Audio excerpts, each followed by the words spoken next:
Buenas tardes, vamos a seguir con los ejemplos de nacimiento, de los diferentes nacimientos. En el último vídeo recordamos todo el tema de los nacimientos podálicos y por nalgas, también los bebés prematuros y los bebés tardíos. Ahora vamos a recordar todo el tema, por ejemplo, los bebés que nacen con vueltas de cordón umbilical.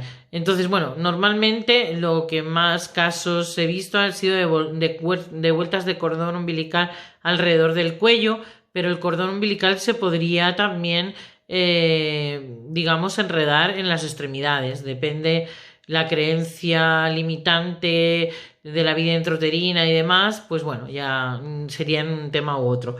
Pero bueno, el que lo tiene digamos, en el cordón umbilical al cuello, evidentemente se le plantea una creencia entre vida y muerte, una creencia de peligro entre la vida y la muerte. Entonces, bueno, siempre rozará el peligro. Serán personas, como os dije en el primer vídeo que hablamos de los nacimientos, serán personas que buscarán el riesgo, por ejemplo, deportes de riesgo, de aventura, de estos que son más extremos, ¿no? También les puede llegar a costar llevar, por ejemplo, ropas muy ceñidas, sobre todo cuello alto, o por ejemplo, que les den besos en el cuello. Sí, entonces, bueno, sería, o mujeres, pues que los collares estos que apretan un poquito de cuello, o pañuelos muy gordos, tampoco lo soportan, los bebés que han nacido con vueltas de cordón. Normalmente estos serían los comportamientos y luego, bueno, puede presentar un problema de comunicación o un problema de expresión.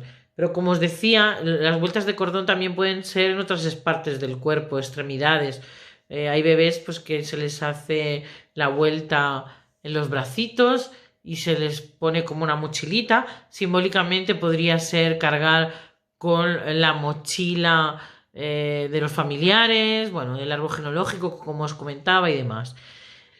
Otros casos serían los de forces o ventosas, que dijimos que también es un peligro vital y mucho miedo a que les pase algo, ¿no?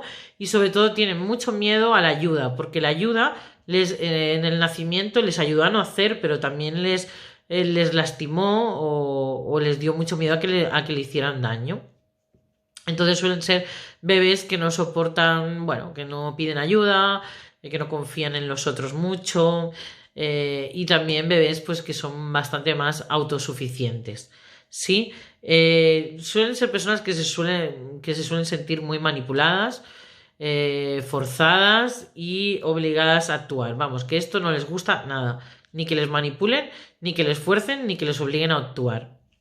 Y bueno, como os dije, también pueden quedar secuelas relacionadas con síntomas de cefaleas, migrañas o también, por ejemplo, dolor cervical, cráneo cervical, ¿no? ¿Qué más?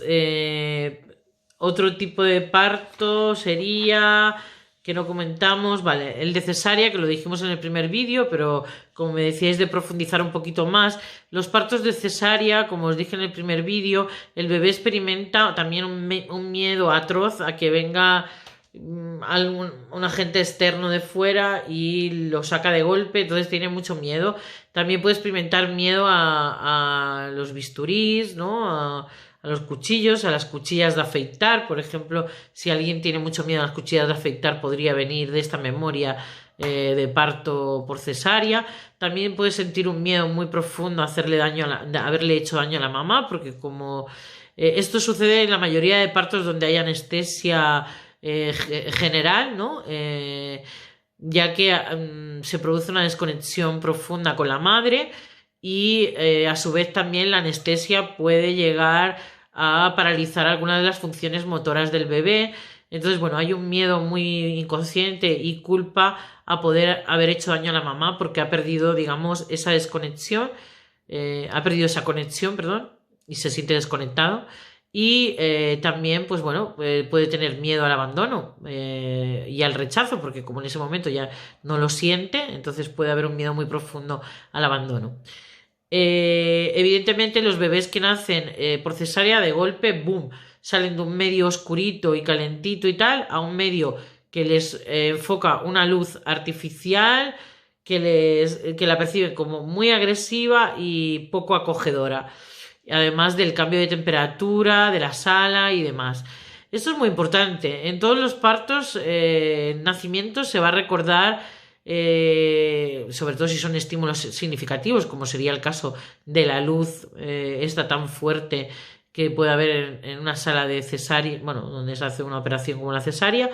Y es una luz muy cegadora, pero también, por ejemplo, si el bebé nace en otro tipo de partos también, la variable de características medioambientales son muy importantes, porque he sabido de casos en los cuales pues a lo mejor había mucho ruido, porque estaban celebrando la llegada del bebé, pero era con mucho cachondeo, con muchas bromas y demás, que al final el bebé se asusta y no lo vive como una celebración, sino que la creencia negativa que se le queda, la creencia limitante que se le queda impregnada es la idea de, por ejemplo, de cuánto ruido, cómo me está molestando este ruido o cómo me está molestando esta gente.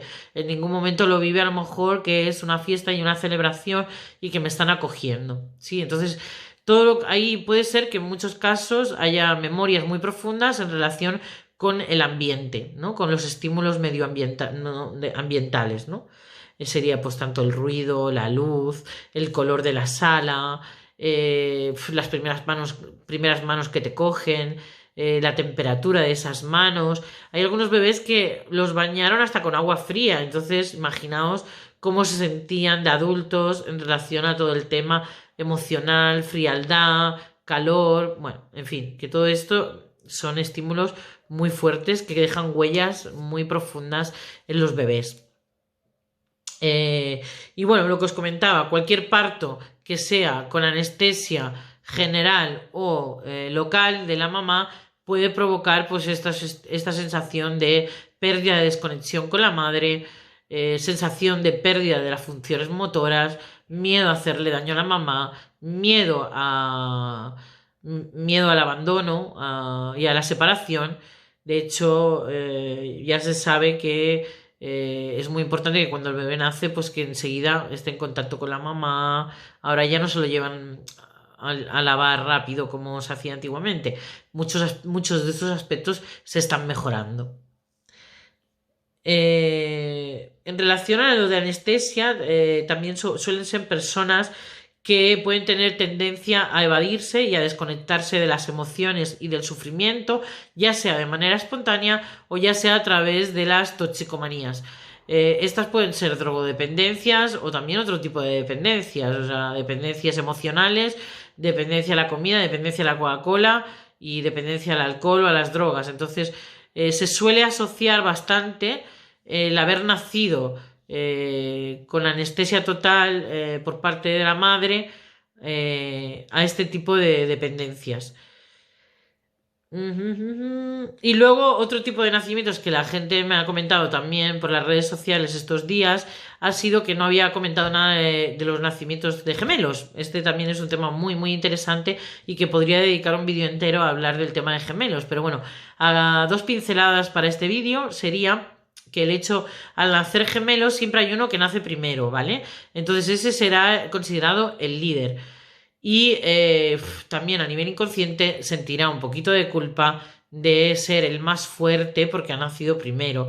Luego aquí también entrarían las variables de si responden a la preferencia de sexos de los papás, de los progenitores. Si son gemelos idénticos, pues podría ser que esperaran niñas y luego nacen niños. Entonces ninguno de los dos se sentiría que satisface la necesidad de los padres. O, por ejemplo, si son mellizos y quieren los progenitores que sean los dos varones y nacen niño o niña, el que es varón sí que sentirá que responde al deseo de los progenitores, pero la niña sentirá que no es válida, que no responde al deseo de sus papás. Por otro lado también, con los gemelos siempre hay que trabajar la diferenciación, porque entre ellos no se suele dar, se ven como una sola persona. Esto es algo que normalmente con la mayoría de gemelos y mellizos y trillizos se tiene que trabajar en terapia normalmente.